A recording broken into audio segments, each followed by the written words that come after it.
everybody. In this video, we are going to be annotating the Odyssey Part 3, just like we did in class, but in this video you can follow along and highlight your packet that you got in class and make notes. Alright, so finally Odysseus is coming home to Ithaca. Alright, so this is his homecoming. A few notes about literary analysis of characteristics of an epic. So, in the simplest terms, an epic is a long adventure story. It has an epic plot. An epic plot spans many years and involves a long journey. Often, the fate of an entire nation is at stake. An epic setting spans great distances and foreign lands. And epic themes reflect timeless concerns such as courage. So, your themes are going to be courage, honor, life and death, stuff like that. Epics also contain archetypes, and remember, an archetype is a pattern found in works across different cultures and time periods. As explained in part 1, epic hero is an archetype, so epic hero archetype there. So is the notion of a heroic journey. Other archetypes also found in the Odyssey would be intervention by gods, descent into the underworld. Remember, we read about that last week. Floods and storms. He was constantly getting hit by storms because Poseidon was mad at him. Heroic battles against monsters. He fought the Cyclops. He fought the sea monster. Lots of battles against monsters in here. All right, so we're going to skip all that.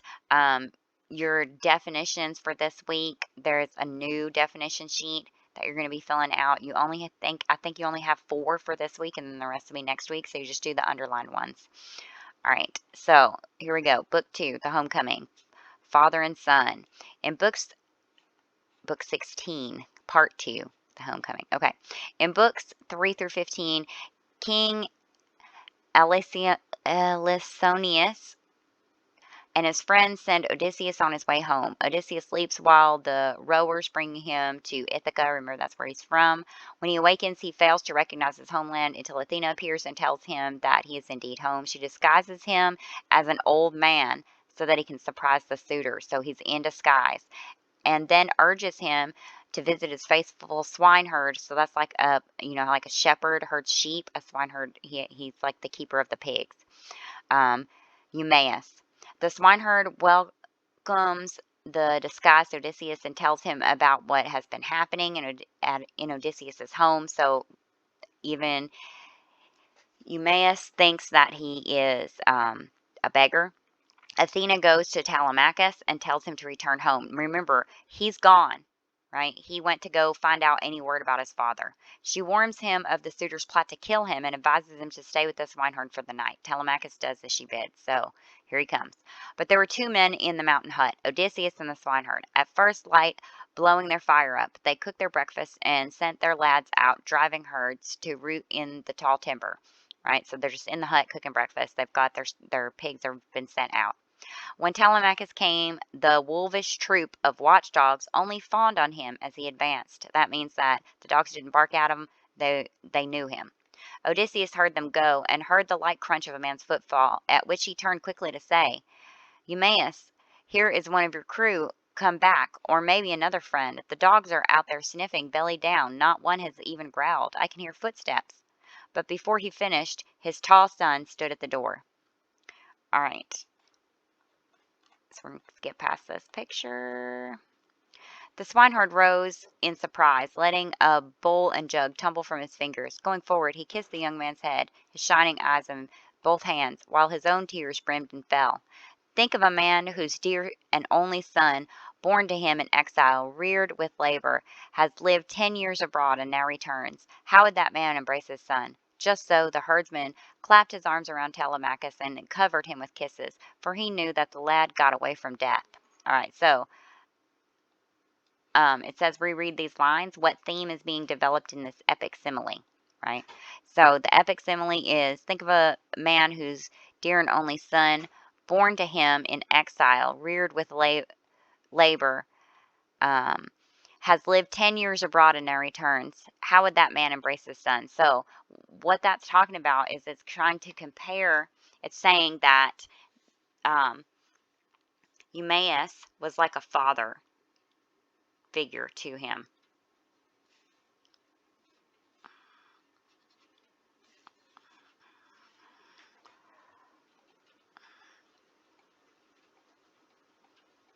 So he,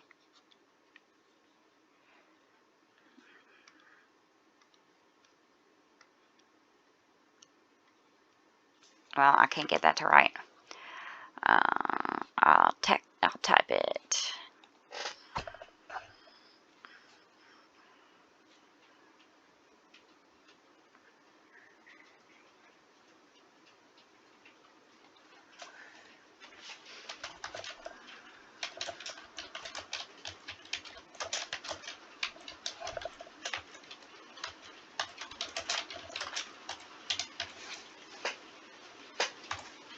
Right, and he had missed him.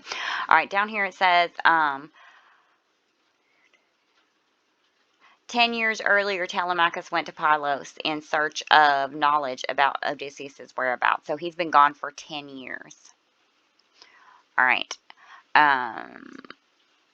Light of my days, Telemachus, you made it back. When you took ship for Pylos, I never thought to see you here again. Come in, dear child, and let me feast my eyes here on you. Here you are, home from distant places. How rarely, anyway, you visit us, your own men and your own woods and pastures, always in the town. A man would think you loved the suitor's company, those dogs. All right, so this basically is saying, how do the lines indicate an epic setting? So remember, an epic setting is distant places, the distant places right there, and he thought he would never see him again. All right. Telemachus, with his clear candor, said, I am with you, uncle. See now, I've come because I wanted to see you first, to hear from you if mother stayed home, or if she married off to someone and Odysseus's bed left empty for some gloomy spider's weaving. So he came to ask and see what his mother was doing. Gently the forester replied to this, At home indeed your mother is, poor lady, still in the women's hall. Her nights and days are wearied out with grieving, so she didn't marry anybody else. All right. So the first question on your assignments is going to say, describe the scene when Odysseus and Telemachus meet for the first time. Did they know each other? All right. So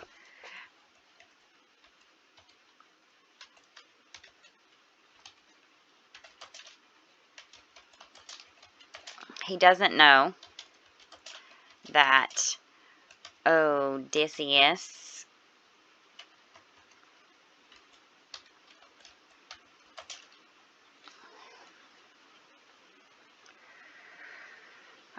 totally ruined the spelling on that. Here, let me see if I can fix that.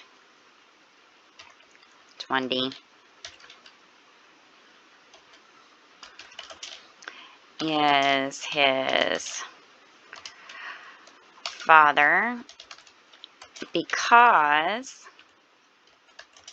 he is disguised as a beggar. All right, so you're just going to want to write that on your paper right there. All right. Stepping back, he took the bronze-shod lance, and the young prince entered the cabin over the worn doorstone. Odysseus moved aside, yielding his couch, but from across the room, Telemachus checked him. Okay, so yielding his couch, that means that he was going to give him a seat.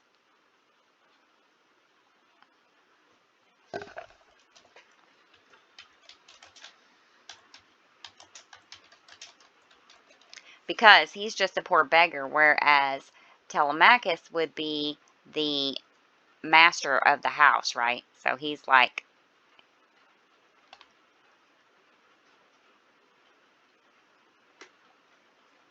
the guy to see. So he's going to be the one in charge, and a poor beggar isn't going to be the one who gets to keep the seat, right? It's going to go to the master of the house.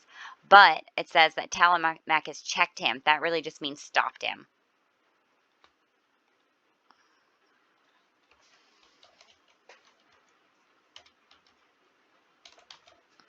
All right, so checked right there just means he stopped him.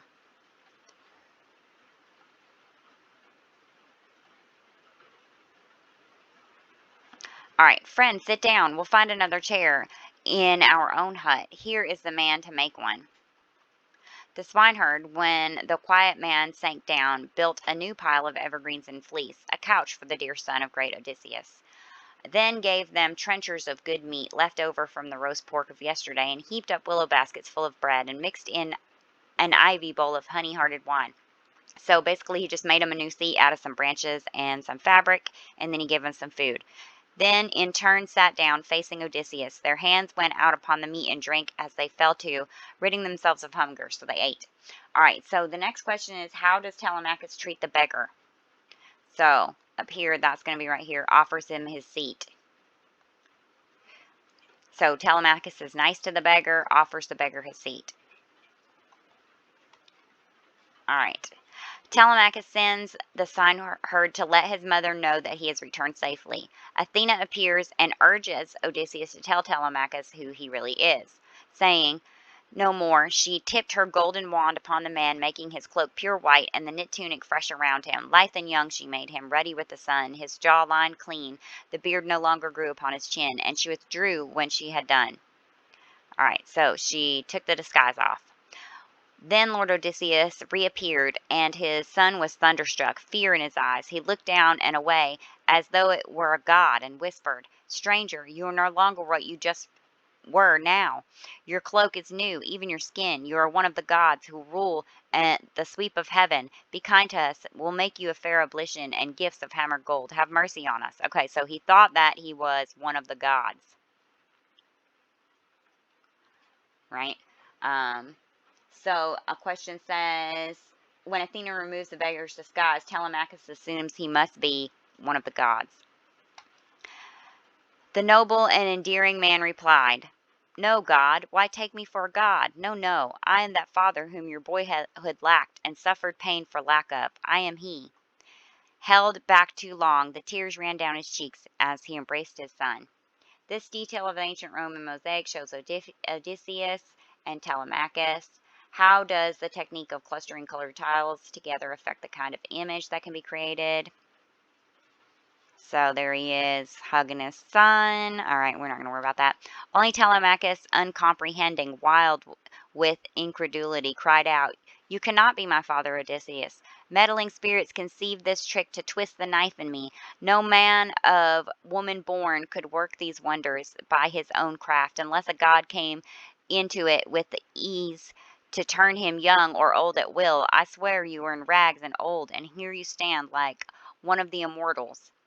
Odysseus brought his ringing mind to bear and said, This is not princely to be swept away by wonder at your father's presence. No other Odysseus will ever come, for he and I are one, the same. His bitter fortune and his wanderings are mine. 20 years gone, and I am back again to my own island. So he thought that it was some kind of trick, but then Odysseus convinces him. So what conflict is beginning to find resolution in the scene? What elements indicate the importance of this moment? So like he goes on and on, he's crying, he can't believe it. Those are elements that show how important it is, because like we're talking about it a bunch in the book, in the story. And the conflict is that he's been away from his son. Now the conflict that's being resolved is the father and son are brought back together. All right.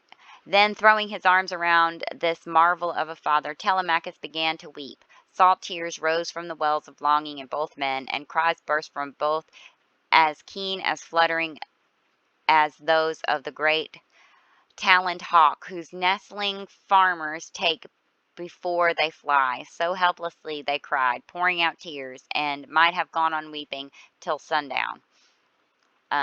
What striking character trait is emphasized in both Odysseus and Telemachus? Why is this unusual? All right, so the character trait would be something like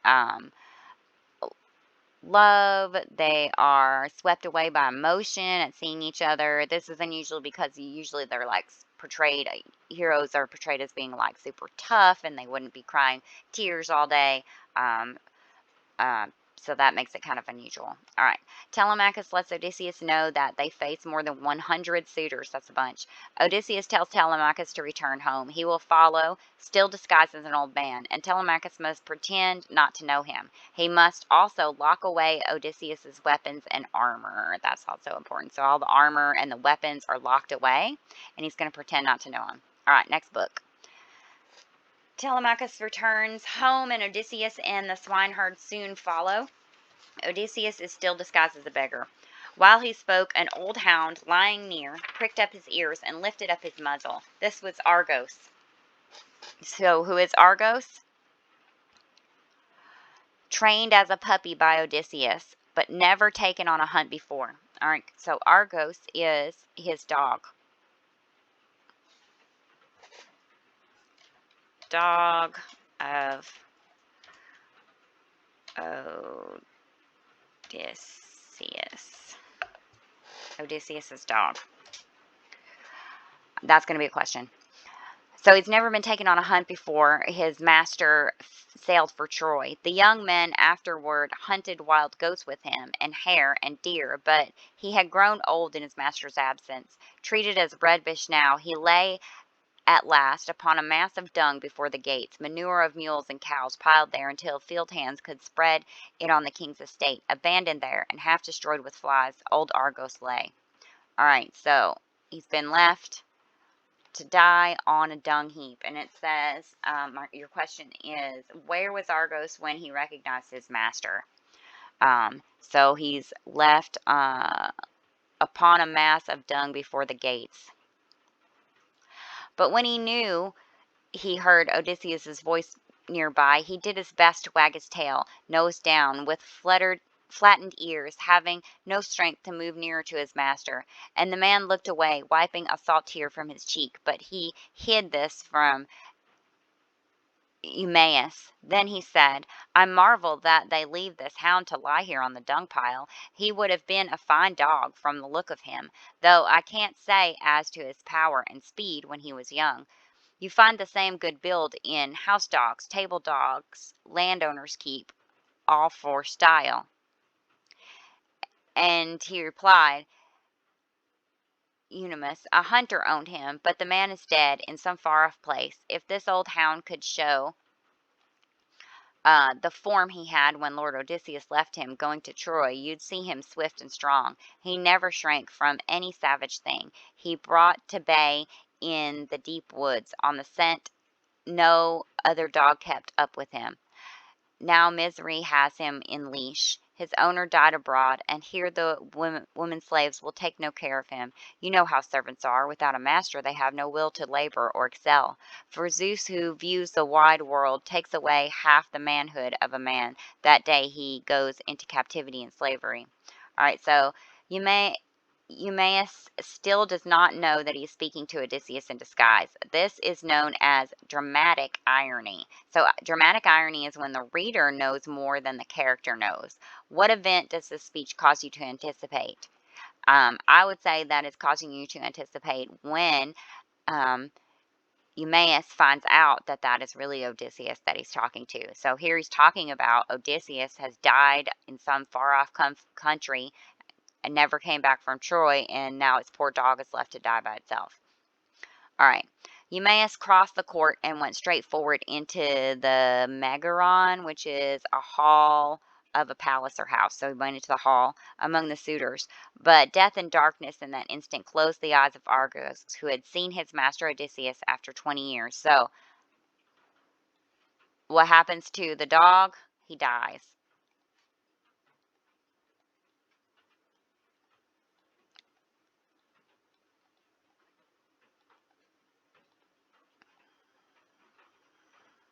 Once he sees his master, then he finally, it's like, well, now I can die in peace.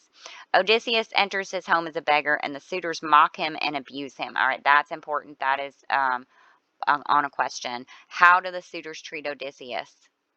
They mock and abuse him.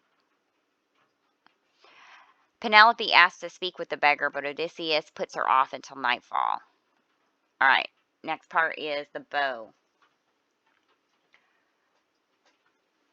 In books 18 through 20, Odysseus observes the suitors and finds that two in particular, Antinous and Eurymachus, are rude and demanding. Penelope asks Odysseus the beggar for news of her husband. He says he has heard that Odysseus is on his way home. That one's important too. So the question will say, when Penelope asks him for news, what does he tell her?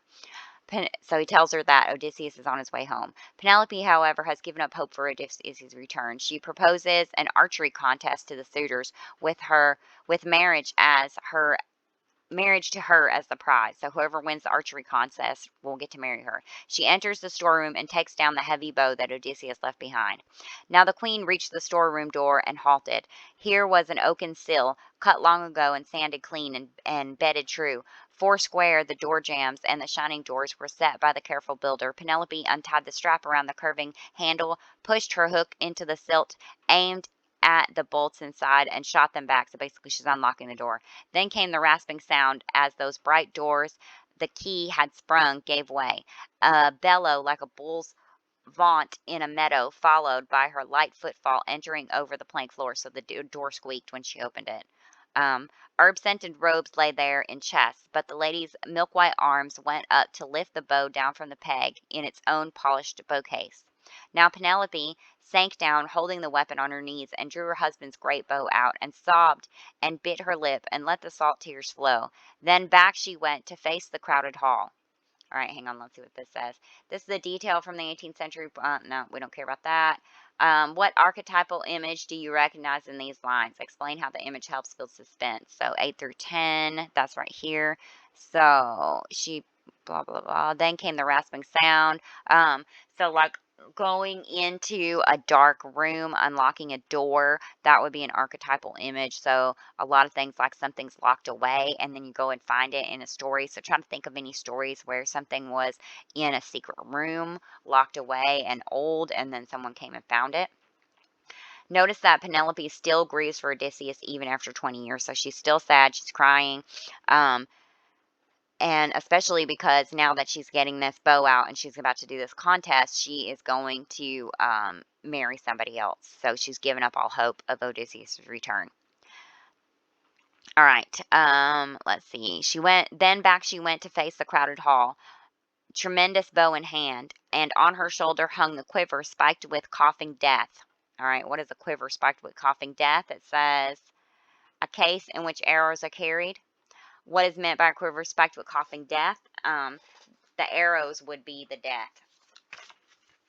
The arrows are going to shoot out, coughing, like shooting something out, and kill people. All right. Behind her maids bore a basket full of axe heads, bronze and iron implements for the master's game. Thus, in her beauty, she approached the suitors, and near a pillar of the solid roof, there she is crying with the bow. She paused, her shining veil across her cheek, her maids on either hand, and still, then spoke to the banqueters. All right, so now she's talking to them. My lords, hear me, suitors indeed. You commandeered this house. So commandeered, that's a vocabulary word that means to take control by force. You commandeered this house to feast and drink in, day and night, my husband being long gone, long out of mind. You found no justification for yourselves, none except for your lust to marry me. Stand up, then. We now declare a contest for that prize. Here is my lord Odysseus' hunting bow. Bend this string if you can. Who sends an arrow through iron axe sockets, 12 in line. I join my life with his and leave this place, my home, my rich and beautiful bridal house forever, to be remembered, though I dream it only. Okay, so she says she'll move out, she'll leave, she'll go with and marry whomever can win this contest. Now, note that the contest has two parts. First, the suitor must bend the heavy bow and string it, a task that requires immense strength and skill. And then he must shoot an arrow straight through the holes of 12 axe heads set up in a row. That is one of the questions on the homework. What do they have to do? Two parts. You got to make sure that you list both parts. String the bow and then shoot through the holes on 12 axe heads. Despite beating and greasing the bow, the lesser suitors prove unable to string it. The most able suitors, Antinous and Eurymachus, hold off. While the suitors are busy with the bow, Odysseus, still disguised as an old beggar, goes to enlist the aid of two of his trusted servants, Eumaeus the swineherd and Philetus the cowherd. So that was the one where he had spent mourning with him, right? He'd gone to his house first, and then he's got this other guy who takes care of his cows. So takes care of his pigs, takes care of his cows. Two men had meanwhile left the hall, swineherd and cowherd in companionship, one downcast as the other. Downcast means they're unhappy, right? So the word's etymology, it's its history. You can usually guess the etymology of a compound words like downcast. The word down became attached to the word cast, meaning thrown. Do you think the two herders have literally been thrown down? No, but thrown down means like they're unhappy, right? But Odysseus followed them outdoors, outside the court, and coming up said gently, "You herdsmen, and you too, swineherd, I could say a thing or to you, or should I keep it dark?"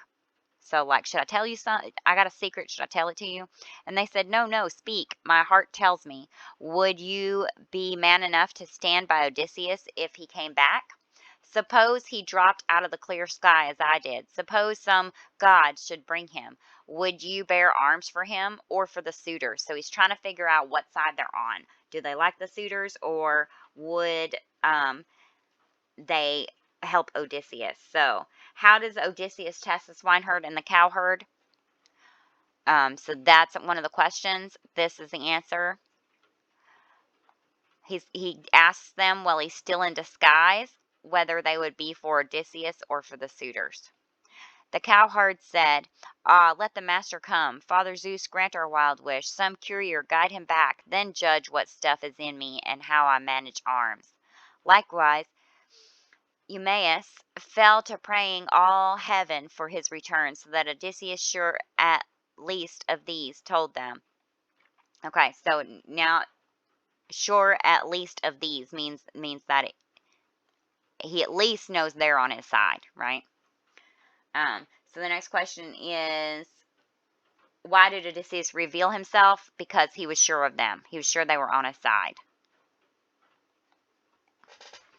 I'll go ahead and type that in here. You should probably write that.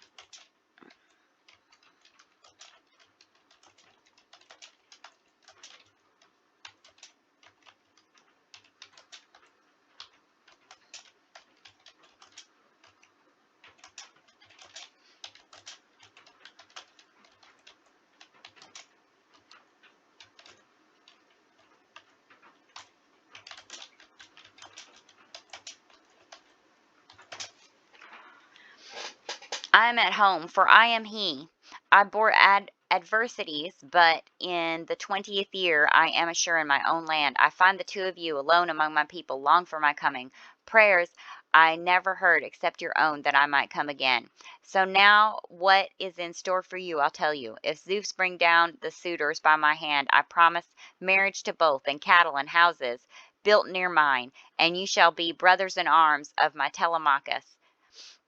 Here, let me show you something else, a sign that I am he, that you can trust me. Look, this old scar from the tusk wound that I got boar hunting on Parnassus.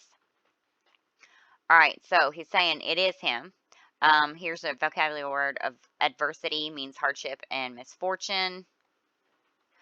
Identify the trait that Odysseus values so highly in these two servants. Where else in film or literature have you encountered these archetypal characters? So loyalty is going to be what he values.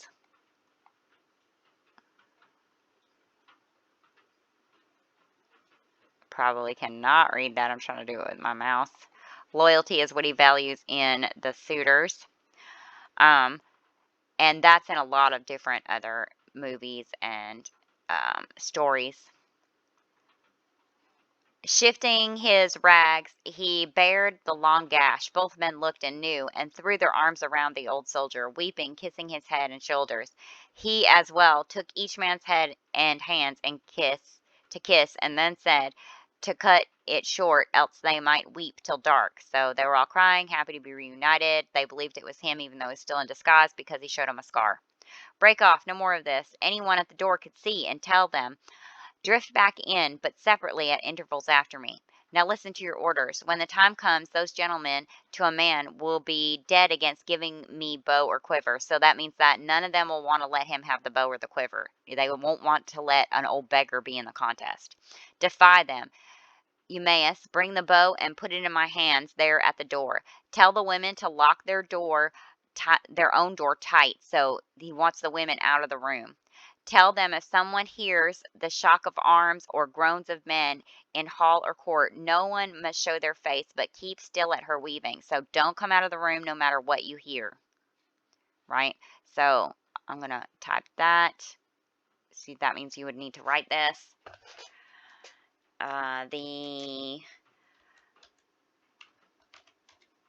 women will go into another room and lock the door and not come out no matter what they hear. All right, so I'll make a note right there. All right. Yep, so that's no matter what they hear. All right, so then Philetus, run to the outer gate and lock it. Throw the crossbar and lash it. So he's supposed to lock the door. All right, so the plot stage in these lines, what do you think is about to happen? So this is like right about at the climax. Something is about to happen. He's about to try to win the competition. So Odysseus the beggar asks the suitors if he might try the bow. Worried that the old man may show them up, they refuse. But Penelope urges them to let Odysseus try. At Telemachus' request, Penelope leaves the men to settle the question for the bow among themselves. So Penelope leaves. She's not in there. Two trusted servants lock the doors of the room, and Telemachus orders the bow to be given to Odysseus. All right, so here's a 20th century artist. Shows suspense in this detail from the painting. So you see how the axe heads are set up right there.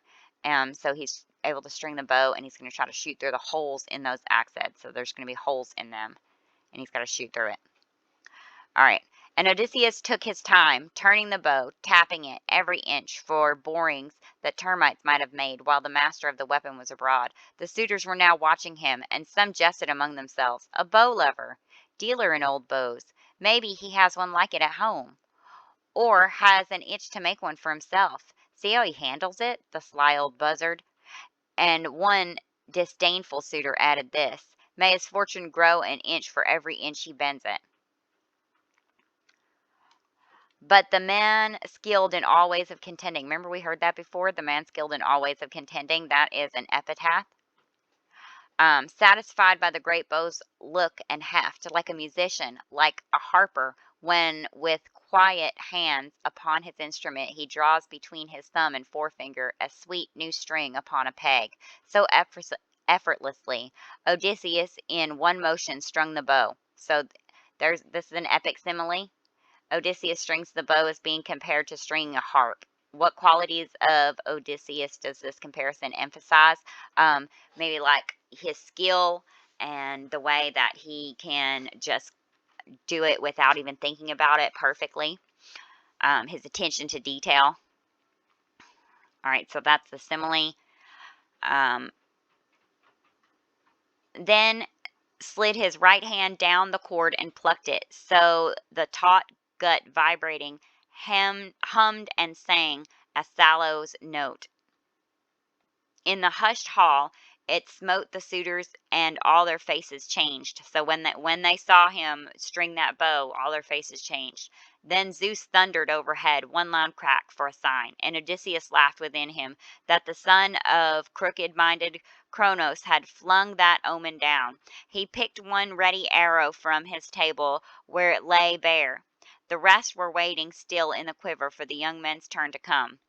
He knocked it, let it rest across the hand grip, and drew the string and grooved butt of the arrow, aiming from where he sat upon the stool. So he takes it and he knocks it. It's placed the arrow's featherhead against the bowstring, so he's got it all ready. Now flashed arrow from the twanging bow, clean as a whistle, through every socket ring, and grazed not one, to thud with heavy brazen head beyond. So shot it right through there without even touching the arrowheads, went straight through the holes. So basically he won. Then quietly Odysseus said, Telemachus, the stranger you welcomed in your hall has not disgraced you. I did not miss, neither did I take all day stringing the bow. My hand and eye are sound, not so contemptible as the young men say.